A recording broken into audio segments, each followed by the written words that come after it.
I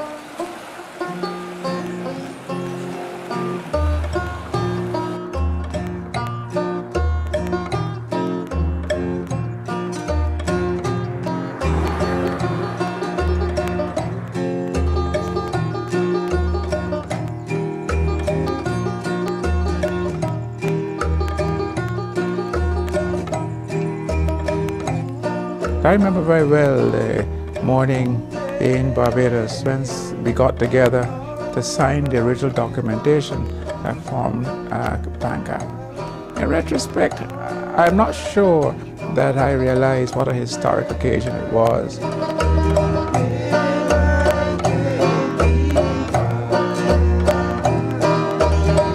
It started at a time when it was a recognition that if we did not intervene, the Caribbean, which then had the second highest prevalence rate in the world, was really doomed to lose a lot of its productive forces, especially its young people, where the rates had been most prevalent.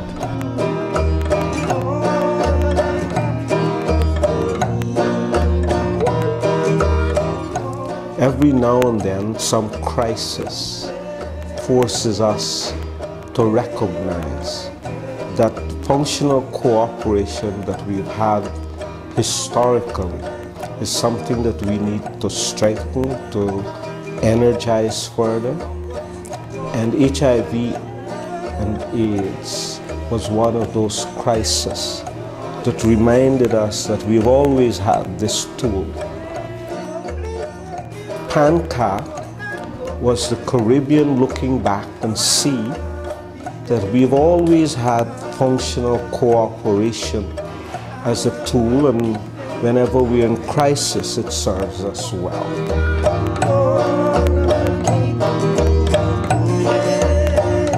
We had very committed people who indeed made the case for assistance to the Caribbean. I recall Dr. Barry Wint.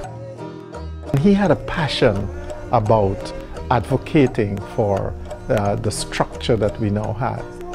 But he was supported by a group of very, very dynamic external partners in UNAIDS. I recall the executive director of UNAIDS, Peter Piot, who really was a stalwart and who understood that the Caribbean was different and that it needed to organize its response to AIDS very differently. To have an organization exclusively dedicated and blessed by the heads of government of CARICOM be leading the Caribbean's response and enabling, facilitating, and procuring the level of funding that is required to empower small NGOs as well as established ones for the greater good is something that should not be dismissed. When I joined Pancap, there was no staff. I came to manage a project with funding from the European Union, and that signaled the first block of funds ever received by Pancap to do any of this work. Almost simultaneously, in September of that same year, UNAIDS seconded one of its staff members to Pancap to help to begin to build this structure. Dr. Cynthia Iledu spent, I think, 4 years with Pancap from 2001 to 2005 to help CARICOM to establish Pancap and start managing the different projects. The first Pancap project was on institutional strengthening. A lot of work went into that in terms of providing staff support and salaries and training for people. And we're very pleased that all of these regional institutions have now come to the point where they can deliver effective service to the people of the region. UWI was one of the agencies that was included in that proposal, and under that umbrella we were able to do a range of things, including health economics assessment studies, which were done in Suriname, Barbados, and in Guyana. Pancap worked with the University of the West Indies and created 27 new courses around HIV. Through CHART, more than 16,000 persons have been trained, healthcare and other professionals that have been trained over the last 3-4 years. Around that time in 2004, that UNAIDS identified Pancap as an international best practice. And Pancap was awarded this in 2004. It was because of the amazing effort to pull together countries, civil society, donors into a partnership, something that hadn't existed before in the Caribbean, and something that actually was achieving a goal that we all wanted to see, which was that multi-sectoral, multi-partner type of arrangement.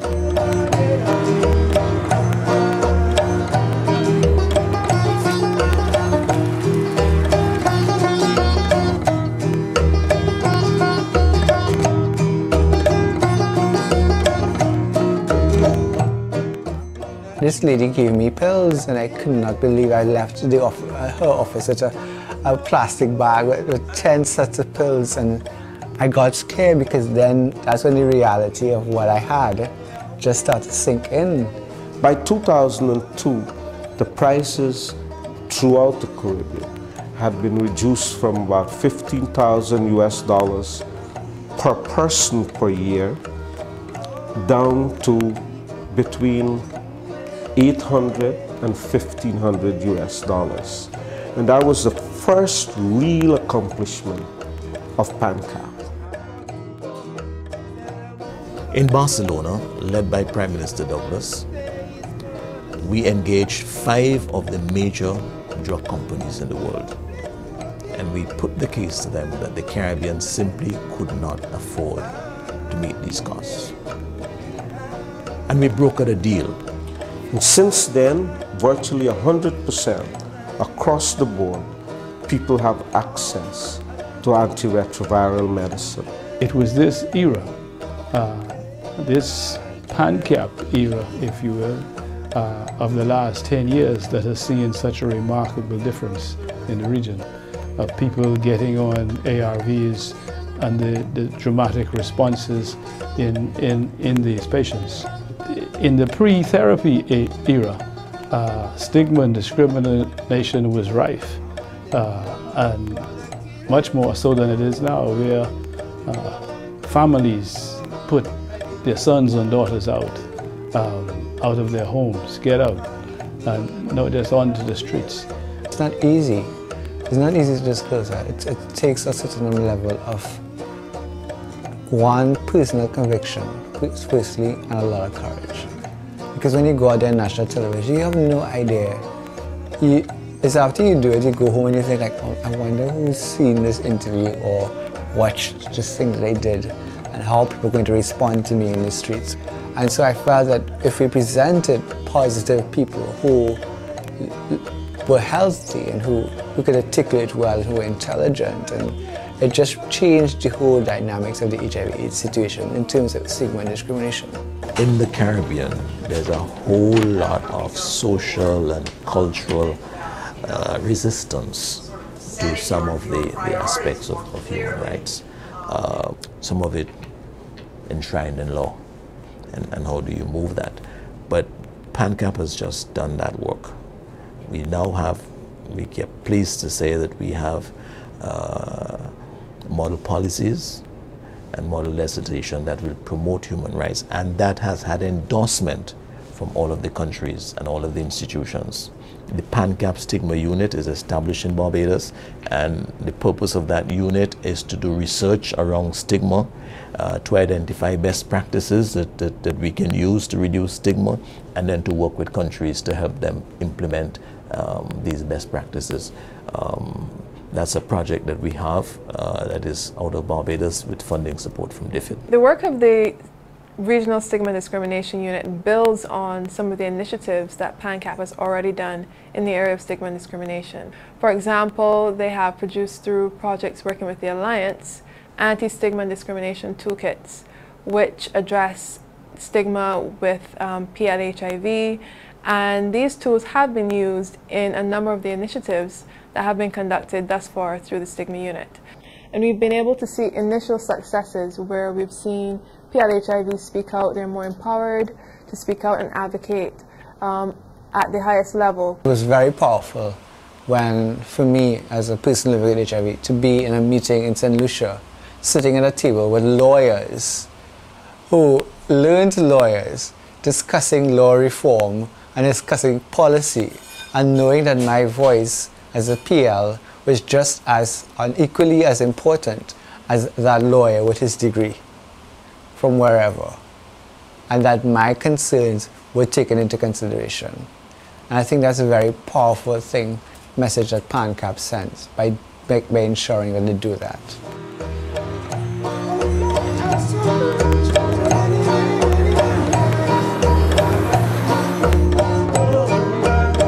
The biggest impact Pancap has had on my life, I would think, is that it has been a journey for me, and a journey that I guess I had, it was almost like free-falling. But in all, I always tell people that perhaps getting a positive diagnosis has been the best thing that ever happened to me. It has been truly a blessing. But I myself was one of the original 6 signatories to the creation of Pancap back in 2001. And at that time, as an organization of people living with HIV and AIDS and virtually unknown, I think it was a strategic thing to do, because it opened many doors for us that otherwise would not have opened if we were not part of the Pancap movement. So in that regard, I credit Pancap with really establishing CRN Plus as a legitimate bona fide Caribbean organization. And also over the years, they have been one of the champions in ensuring that there is technical assistance and financial support in strengthening the organization.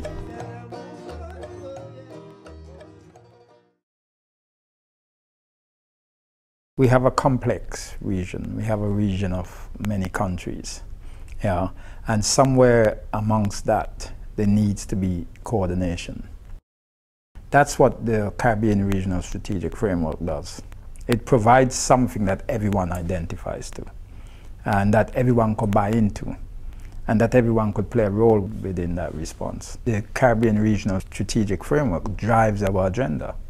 We work very much within the context of that strategic framework. And Pancap at the end of the day is responsible for the implementation and the oversight of that. The Caribbean Regional Strategic Framework that Pancap developed has really been the guide for the region and for the countries in developing their national strategic plans, and also for PEPFAR. You know, we have really aligned our strategy in the partnership framework with the CRSF and with the national strategic plans in all the countries that we're working in.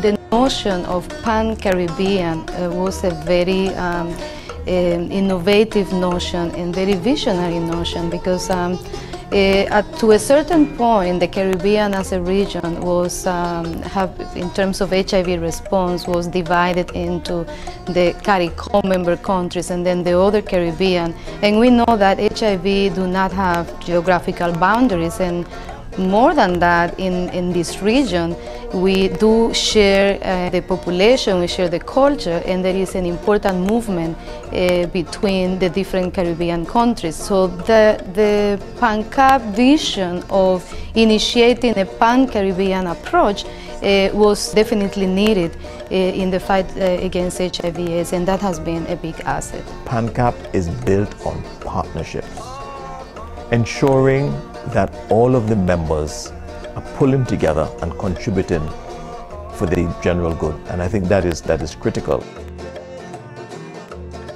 I think media is an invaluable partner. I approached Pancap because of their regional reach to approach the ministries of health and the departments of health in the Caribbean, so that they could be mobilized to do the testing. Obviously, they have the resources. We wanted to be able to have a radio and television campaign that would inform people about the locations for testing. And then through Pancap, we would then get the responses and the reports from the various ministries about the results of testing day. Last year, 2009, we got 14 countries, and this year we got 18 countries. So the first year we had over 2,000 people being tested, the second year over 5,000, and this year over 8,000.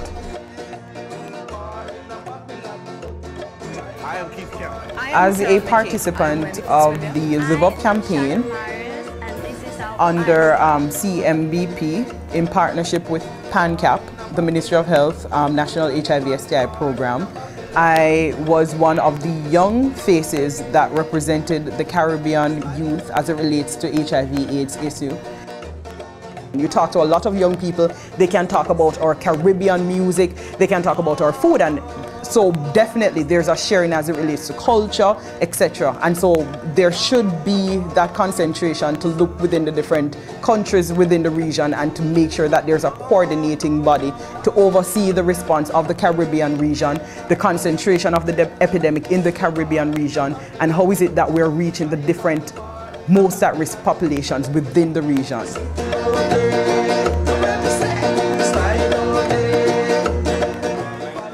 The Pancap's mini-grant program, it allows young people, youth ambassadors right across the region to be able to do activities in different communities. We go in Montego Bay, Kingston, that's just here in Jamaica, but across the region in the other parts of the Caribbean, you know, they do different interventions. You use a condom every time? Yeah. So when you get the baby?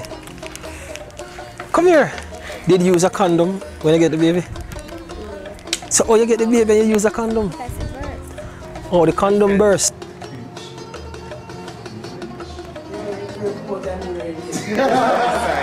Start from this side. Just tell me something that resonated with you this evening, something that we did that you actually, it's the first time that you're... I think Pancap is becoming more aware of, you know, the benefits of having the mini-grants program and having youth involvement, because it definitely adds that peer-to-peer connection. So I talk to him, say, look here now, you need to use condom.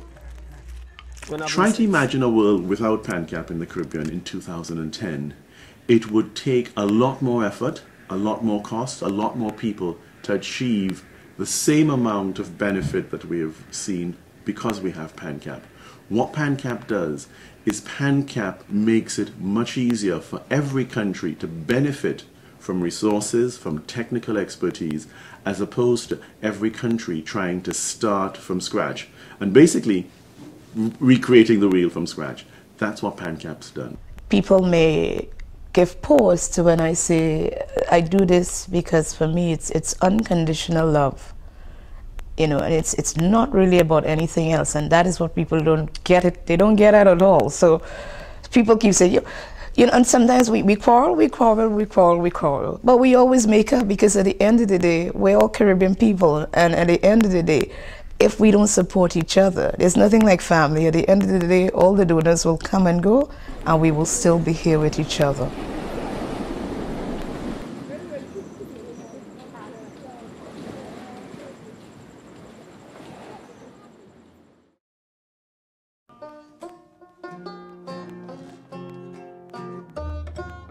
Pancap, God strong. Continue the good work, and congratulations to the leadership, and congratulations to all of the membership that has been keen in moving forward this agenda. You've been a beacon for the Caribbean. The community of people living with HIV need people like you to keep advocating for us. We charge you to make sure that while you're responding to our CSW, MSM population, that young people are also on the forefront of your agenda.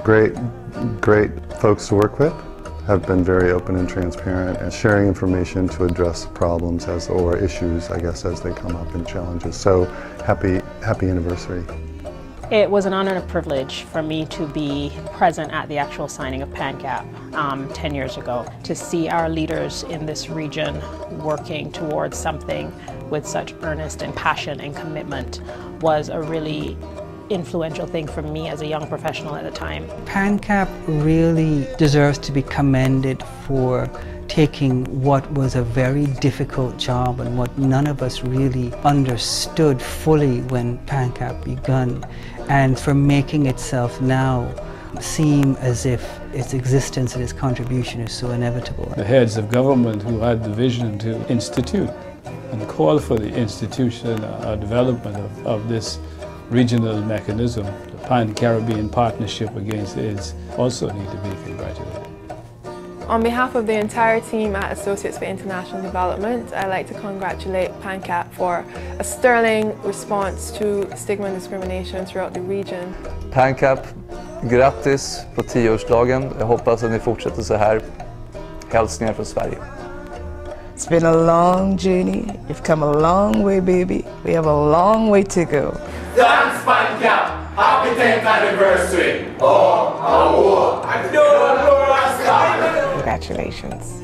So congratulations to Pancap on his 10th birthday.